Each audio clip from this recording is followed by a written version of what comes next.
This Wednesday, November 11th, is Veterans Day, a time for all of us across the nation, including in Wisconsin, to give thanks and to honor our veterans for their service and their sacrifice. It falls on the 11th hour of the 11th day of the 11th month every year, commemorating Armistice Day, the end of the First World War, the first war to end all wars. Unfortunately, it didn't work out that way. And since then, many men and women throughout our nation have answered the call to service and served in our armed forces.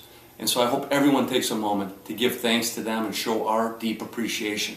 And I can't think of a better way to honor our veterans than to ask them to share their stories of what it was like to serve our nation during times of conflict and at times of peace. That's why a few years ago I created the Veterans History Project, a chance for family members, friends, neighbors to sit down with the veteran in your life and ask them to tell their story of what it was like to serve, why they served, where they went, and what they did.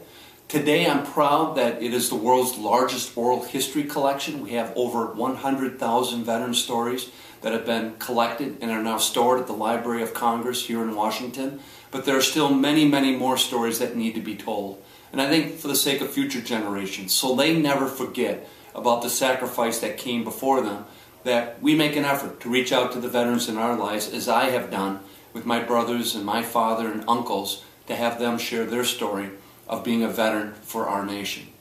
One other issue that I've been particularly focused on lately, and that are the serious allegations that came from the Tomah VA Medical Center, especially when it came to the management of pain with our veterans there.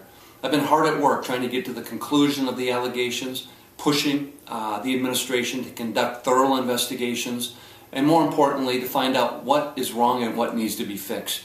That's why I've introduced legislation calling for the creation of pain management boards.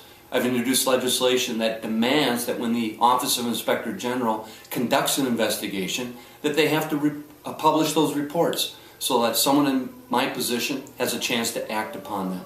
And we've been working very closely, not only with the staff of the VA, but also with the veterans themselves and their families to make sure that they have a greater role and a greater say in the type of treatment that they receive.